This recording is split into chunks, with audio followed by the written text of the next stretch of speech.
Welcome in, listener. You're listening to a segment from the Slumpbuster podcast with Ju-Ju Dre. Find the full episode on Spotify, iTunes, the Google Play Store, or our YouTube channel. Enjoy.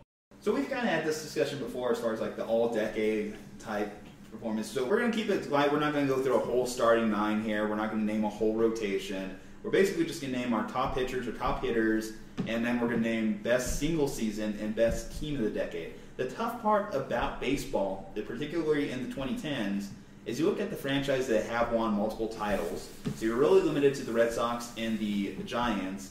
And even as a Giants fan, I will be the first to admit that they've let me down for a majority of this decade. They won 3 World Series in there, but you look at the in-between years, they were bad to mediocre at best. And then this latter part of the decade... You're fighting with me for last place. Exactly. When you're fighting with the Padres for last place, that tells you a lot there, guys. And then when you look outside of that, so the Red Sox, I think you might have to give it to them just because they have been in the playoffs in those in-betweens. They're probably the closest. The best single-season team, I think, is where we're going to have a more like spirited debate. But I'm going with the Red Sox just because they have more consistency throughout the decade. They've had some down years, but considering they play in the AL East, they have to go back and forth to the Yankees constantly for players. I do think that that's pretty impressive. They've done it across multiple managers, switching from Terry Francona to, his name is escaping me, but their most recent manager, Alex Cora, right? I think so. Yes.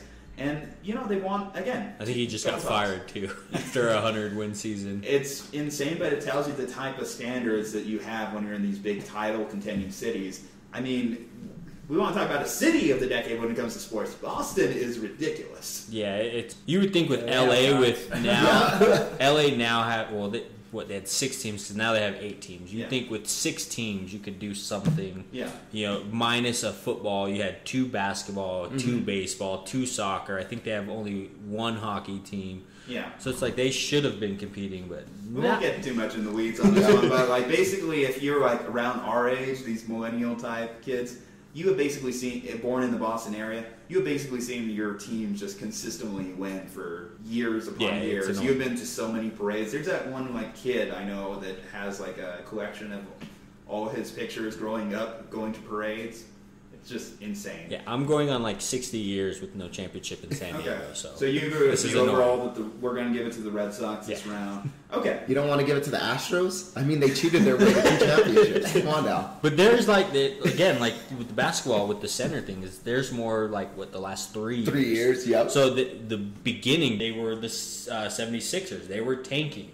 Yeah. They were actively losing games to build up their farm system, to get draft picks and stuff like that. So there was that cover from SI that was printed in 2014. That was your 2017 champions, the Houston Astros, just because they were the one successful example I can think of tanking. And they were open about it, kind of like the 76ers were, but 76ers still haven't performed to their tank.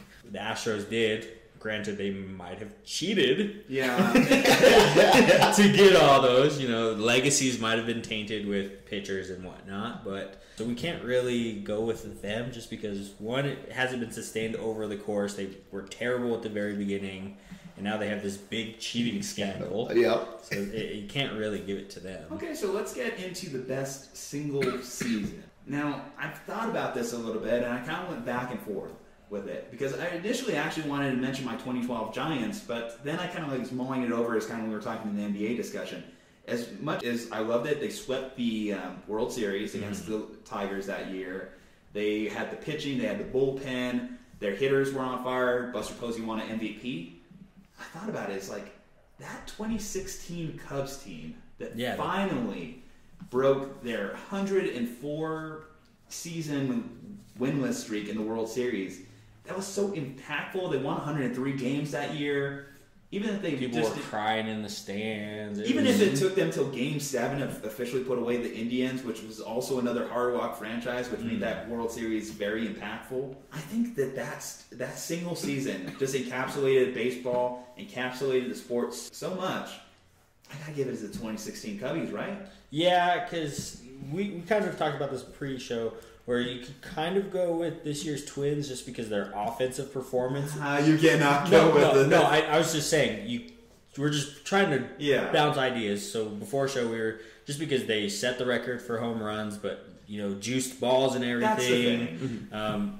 But you made the good point that they didn't win, so you would kind of have to give it to the heartfelt story of the Cubs. You have to win a title. I think you have to bare minimum have said you were in the World Series. Which, some other teams you could talk about, the 2017 Astros, which are you can mention it from a standpoint of this. They were impactful, certainly. Like, we're still talking about the 2017 Astros now, but for the wrong reasons. Where's your trash can? I want to bang on it. But that was also one of the best World Series that I think I've ever seen. I mean, them going back and forth, homer for homer with the Dodgers. Granted, they knew about it, but... So that official story, just to talk about it. So I think that's probably the biggest story in baseball of this decade, which is crazy that it came in the very last second. Walk-off home run story for the Major League Baseball. But, so apparently they had a 3-month cycle in there where they were doing this. So they weren't actually doing it in the playoffs, from my understanding. Okay. You can argue it got them to the playoffs, and we'll find out more as that story kind of unfolds. Rob Amford is looking into it. The league is looking into it because we mentioned it. We've gone back and forth on this a ton. What should happen to that 2017 Astros team? Guess we won't really find out about that until we're in next year. But best single season, Cubbies. All right, so what's the best hitter of the decade? I think it's a pretty obvious choice here, right? You could throw some people out. You can go like Giancarlo Stanton. Not the decade. I'm just saying. He again, later success. He wasn't the full decade. Cristian Yelich. Granted, it was in a smaller field where it's a hitter's field. Well, here's what I'll say. I mean, Mike Trout, he debuted in 2011, and his worst batting average has been .287. He's cranked out bare minimum 27 home runs every year if you take out his rookie year where he only had 5, his late season call-up, so not a big deal. But the multiple MVPs, the only thing that detracts from Mike Trout, the one thing that's going to kill him. No pitching help. Well, I was going to say the no rings, the no playoff success. He has missed the playoffs more often than most teams. Yeah, and this is where we were getting into kind of with the Strasburg, where the pitching, as a batter, you really don't have much say. Because look at the Yankees this year. They had very terrible pitching, but I think they were second in the league in home runs. So it's as a hitter, you really don't have much say. You could try your best. Only other person that could maybe squeak into this argument would have been Miguel Cabrera. But as he's kind of started aged a little bit more, his stats have declined dramatically. It's just been consistently Mike Trout. He does everything. So baseball has the term 5-tool prospect. Everything this guy does, hit, play the field, run. His just baseball IQ is phenomenal, and that's why he's going to be probably the best player of this generation. Yes, definitely be the best player when I talk about when we talk about future Hall of Famers, when we talk about what that means, Mike Trout is what we're going to be saying to our kids. Man, I remember I was watching Mike Trout, and he just revolutionized the game. I would love to be Mike Trout, though. This dude outside of LA. So in baseball, he's probably the best player of the decade. We were talking about, right? Yeah. Outside of LA, he could go anywhere, and nobody's going to notice him. Yep, but he's still 100 million. He can go incognito. That's the tough thing about baseball. So Mike Trout, as good of a player as he is, as amazing of a player as he is, the face of the league, he just has no traction. He doesn't want to be a star. So at least, he's very quiet. He's not very outspoken. I mean, you really don't have very many outspoken players. If Bryce Harper's statistical production was more in line with where Mike Trout's is, it would be a more ideal thing for baseball. Because look at 2 years ago, the home run derby that Bryce Harper participated in. Oh yeah, he was swaggering around. The ratings for that home run derby were through the roof. People had to see it. It was much watched television. And the All-Star Weekend is definitely when all eyes are on baseball. So it's that in the World Series. And you have to advertise your stars. So whenever the Home Run Derby has a down year as far as player participation, you can definitely tell how it impacts the league overall. I actually kind of missed this, and this is kind of a controversial belief of mine.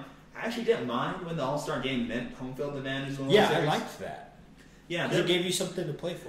I understand the argument, it's supposed to be an exhibition game, it's supposed to be for fun, the fan vote kind of like throws off like who gets to participate, so you're not getting the true all-stars. But honestly, I felt like the Bud Selig wasn't that far off when he tried to make that rule. He was trying to make something because the last couple all-star games have been subpar. Yeah, look at the NFL all-star game. The Pro Bowl. Yeah, the Pro no Bowl's one's cares terrible. about Pro Bowl. Yeah, it means absolutely nothing. Okay. So it's a $20,000 difference for winning and losing. So we talked about Mike Trout's like non-existent playoff career. The tough thing about the top tier pitcher of this decade is we have a couple guys who you can argue kind of went back and forth for it, that their playoff success has been terrible. Their regular season success, on the other hand, amazing. So Clayton Kershaw, Justin Verlander, I think are probably my top two. Max Scherzer is up there. This is the tier. Max Scherzer, he started the decade in Detroit. He didn't really take off until he went to Washington and became what we know he is now officially the World Series champion. He's won the Cy Young multiple times. Clayton Kershaw, throughout this decade, he's had some insane years. Even last year, where people are saying this is a down year, his down year in 2019, a 3.03 ERA and 16 wins. Yeah, that's your down year. That's your worst year. Are you kidding me? His best year of this decade, he had 301 strikeouts and a 2.13 ERA. The guy's just been leading it, and as a Giants fan, I have no love lost for Clayton Kershaw as the Dodgers, as I've seen him consistently destroy my team time after time throughout the regular season. They don't even care about us, so I don't think we've ever pitched against. He's pitched against us, so it doesn't even matter. So with that said, where are you kind of leaning on this one? Because part of me wants to lean Kershaw, but it's just I look at that 7-point-something ERA in the playoffs, and I'm and it's so hard to look past his playoff. So can we break this up as the best regular season pitcher of the decade? I think no, because they all kind of tie into each other. Yeah, because Verlander, I think he's winless in World Series starts. Yeah. If the problem is like with DeGrom's pretty good, except Mets. It doesn't have the success, and he's really only had a peak in the middle part of the decade. These are the only three guys that have pitched every year of this decade and have been good. But Justin Verlander, he doesn't have the greatest postseason success at all. He's a World Series champion, which I do think sets him apart in this discussion. But when you look at his actual postseason numbers, they leave a lot to be desired. I think, honestly, Max Scherzer might have elevated himself in this discussion.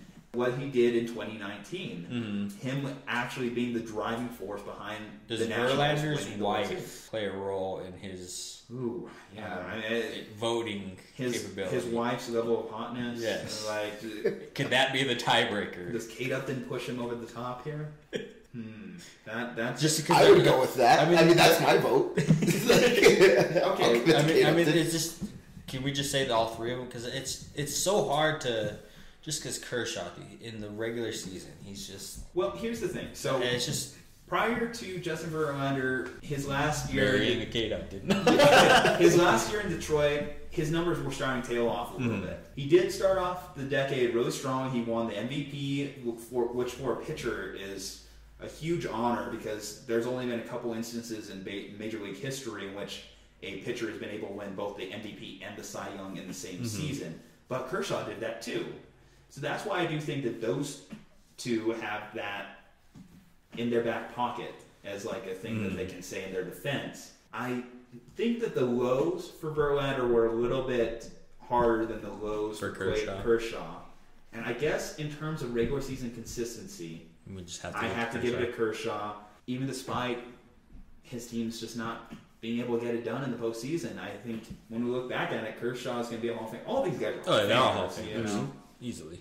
But Kershaw, his legacy is going to be very interesting when we talk about the Dodgers and how we look at him as a player when he retires officially. I love his wind-up, though. Just straight up in the air. The guy's still throwing low 90s, It's not quite at its fastball anymore, but he's still there. He's still producing.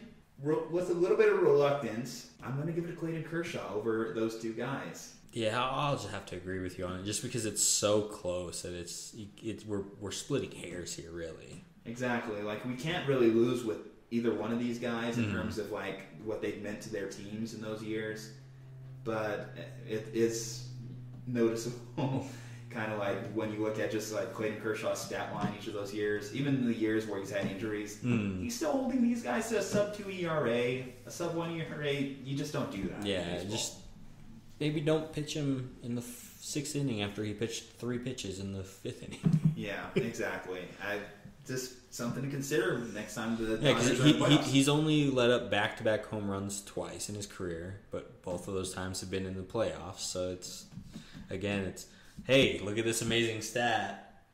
Yeah. But again, it's terrible in the playoffs. So I think that's the tough thing about encapsulating a decade, though. When you have so many lows, so many highs throughout there, that we have to take each one of these guys, because it's not like Scherzer has just been dominant the entire decade. His early part of his career wasn't nearly what it is now.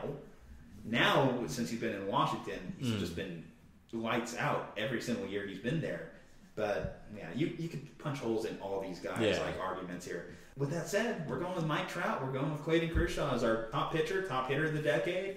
Best single season, we're giving it to the Cubbies. And the best franchise overall, we're giving it to the Boston Red Sox. Yeah, I really don't have any knocks there.